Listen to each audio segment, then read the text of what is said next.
Hello नमस्कार दोस्तों, स्वागत है आपका अपने ही चैनल पीपी स्टडी पॉइंट में। आज हम लोग पढ़ने वाले हैं क्लास 12 का एंथ्रोपोलॉजी मानव शास्त्र का मोस्ट इम्पोर्टेंट सब्जेक्टिव क्वेश्चन, जो हमारे न्यू पैटर्न एग्जाम के लिए VVI इम्पोर्टेंट क्वेश्चन है। तो चलिए दोस्तों, इसी के साथ हम लोग वीडियो को स्टार्ट करते हैं। फर्स्ट नंबर क्वेश्चन यहाँ पे पूछ रहा है जाति की विवेचना करें। फर्स्ट नंबर यहाँ पे क्या पूछ रहा है? जाति की विवेचना करें। तो इसका आंसर देख लेते हैं दोस्तों। विभिन्न विद्वानों ने जाति को निम्न रूप से परिभाषित किया है, यानी कि विभिन्न विद्वानों ने अपने अपने अनुसार जाति की परिभाषा तो निम्न तरीके से दिया। तो पहला देख लेते हैं, मजुमदार एवं मदन के विचारानुसार जाति एक बंद वर्ग है। मजुमदार एवं मदन के अनुसार विवेचना अनुसार जाति एक बंद वर्ग है। सेकेंड में देख लेते हैं, कूले के मतानुसार जब एक वर्ग पूर्णतः आनुवांशिकता पर आधारित होता है तो हम उसे जाति कहते हैं।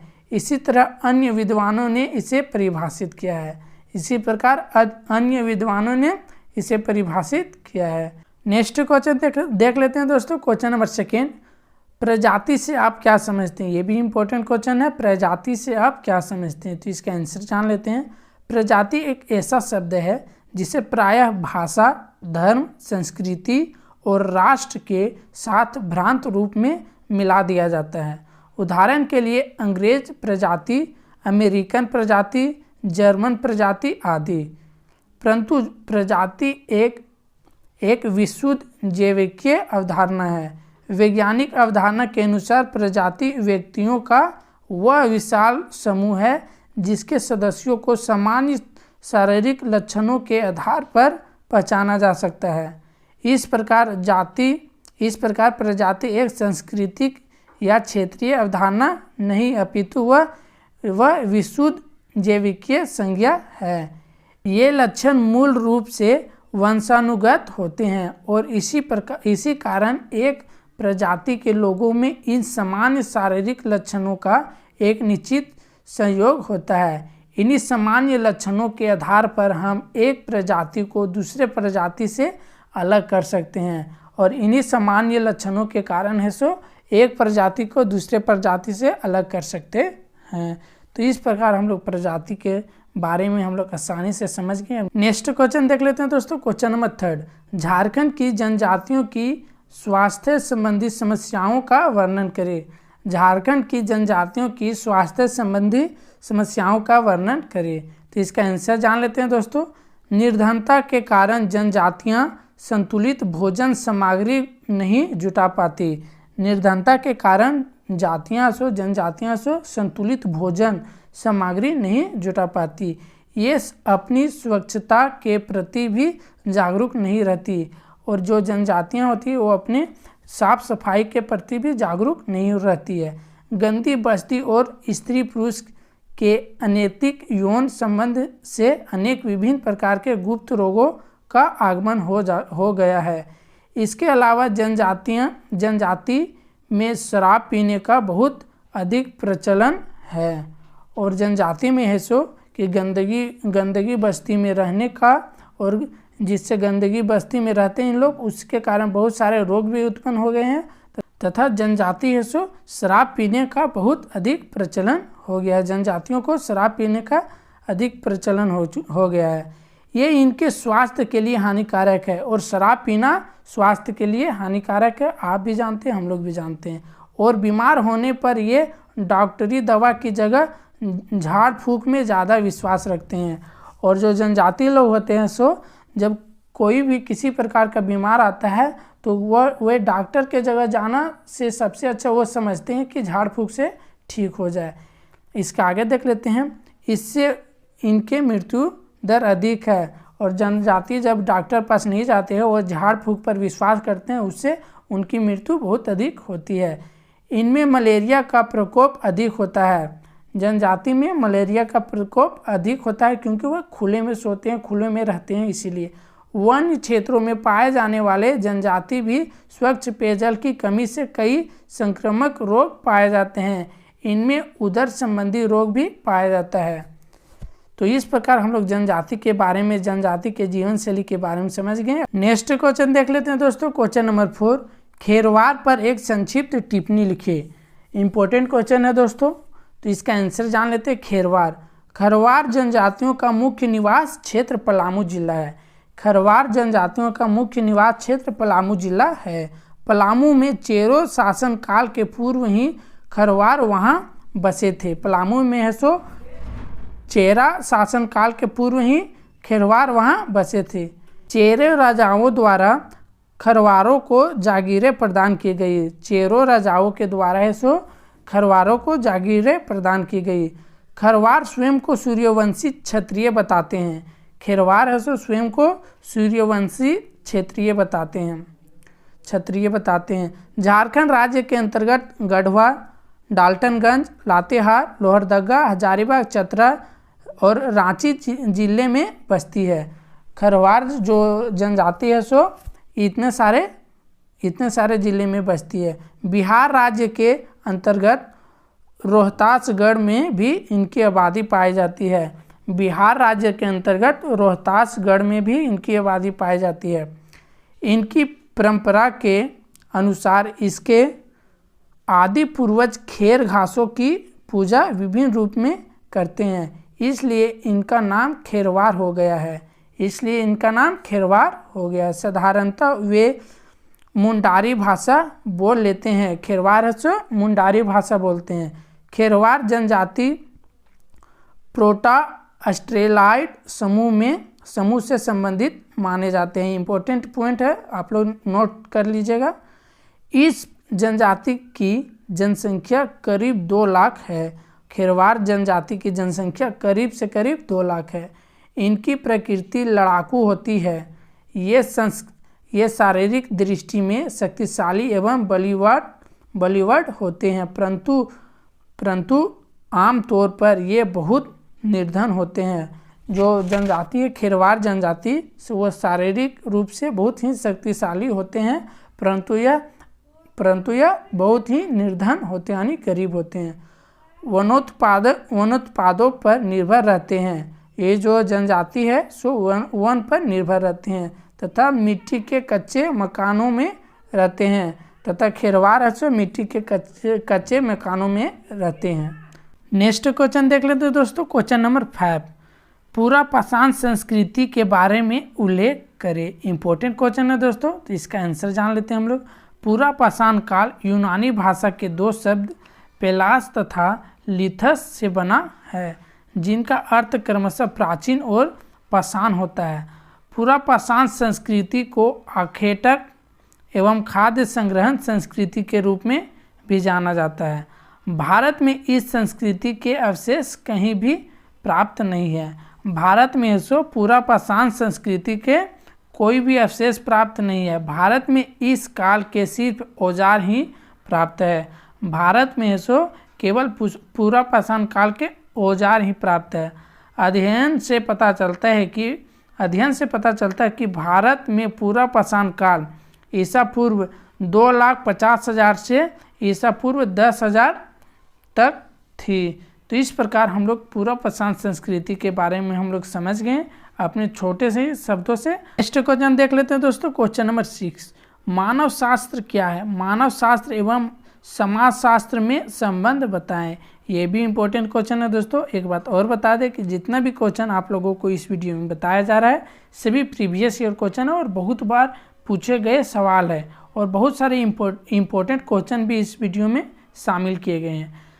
आंग्ल भाषा के शब्द एंथ्रोपोलॉजी, जो मानव शास्त्र का पर्यायवाची है, की उत्पत्ति ग्रीक भाषा के शब्द एंथ्रोपोस एवं स्वहट से हुई है, जिसका क्रमशः अर्थ होता है मानव एवं विज्ञान। शब्द व्युत्पत्ति की दृष्टि से इस तरह मानव शास्त्र का शाब्दिक अर्थ है मानव या मनुष्य का विज्ञान। मानव शास्त्र का शाब्दिक अर्थ क्या होता है? मानव या मनुष्य का विज्ञान।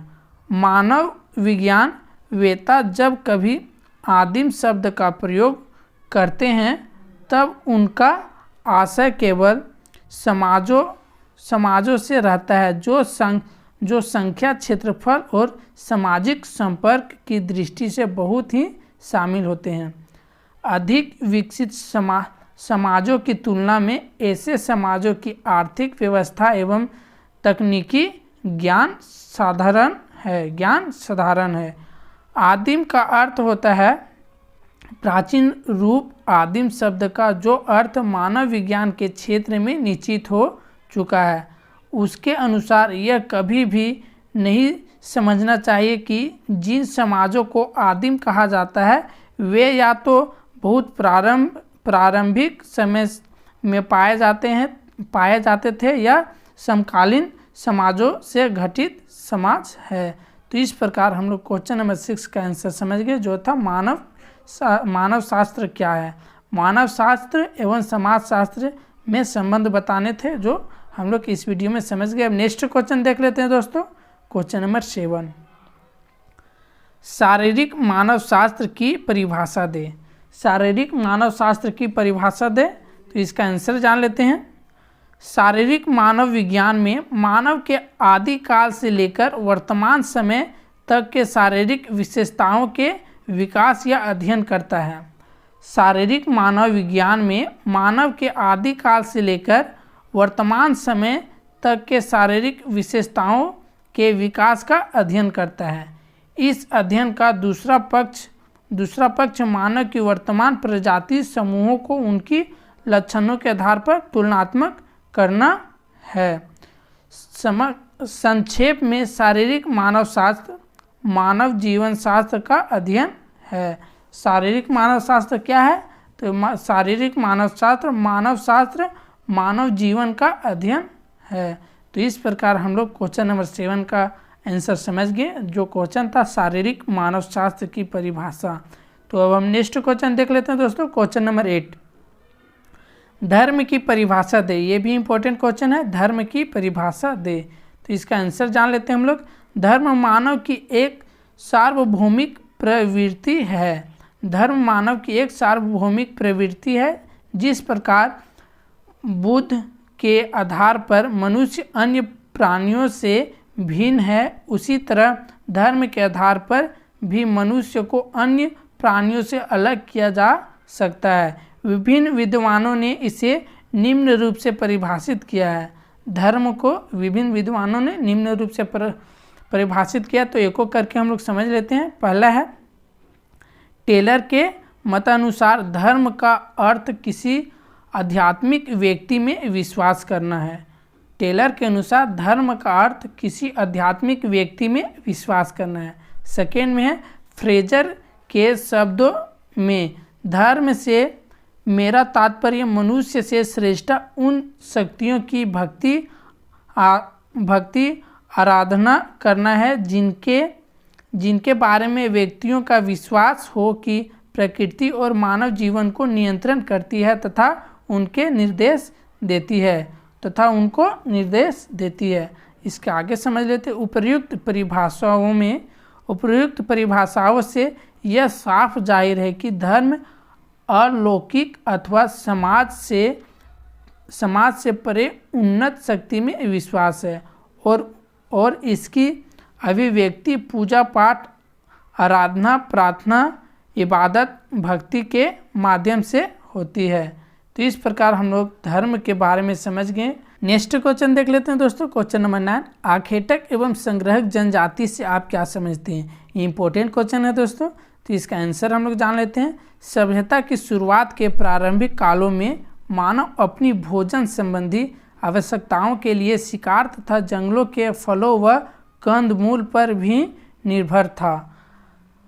सभ्यता की शुरुआत के प्रारंभिक कालों में मानव है सो अपनी भोजन संबंधी आवश्यकताओं को पूरा करने के लिए शिकार तथा जंगलों के फलों पर निर्भर रहते थे। आज भी कुछ आदिवासी जनजातियों में आखेटक एवं संग्रहक जैसी गतिविधियां देखी जाती है। आज भी बहुत सारे ऐसे आदिवासी हैं जो जंगलों पर भी निर्भर है। इन जनजातियों का जीवन कृषि या पशुपालन पर अतिरिक्त न होकर आखेट करने जैसे जंगली जानवरों, पक्षियों, मछली को मारने तथा उसके ग्रहण करने पर ही निर्भर करता है। आज भी बहुत सारे ऐसे आदिवासी हैं जो शिकार कर अपना भोजन प्राप्त करने पर ही निर्भर करते हैं।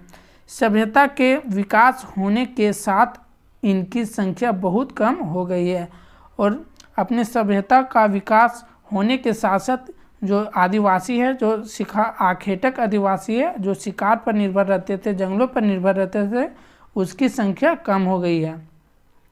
लेकिन फिर भी केरल की चोलाना इकन जनजाति तथा और चांडी उपजाति इसके उदाहरण है। फिर भी ऐसो केरल की चोलाना इकन जनजाति तथा चांडी उपजाति इसके उदाहरण है। नेक्स्ट क्वेश्चन देख लेते हैं दोस्तों, क्वेश्चन नंबर 10 और इस वीडियो का लास्ट क्वेश्चन। बहुपति परिवार किससे कहते हैं? बहुपति परिवार किससे कहते हैं, इसका आंसर जान लेते हैं।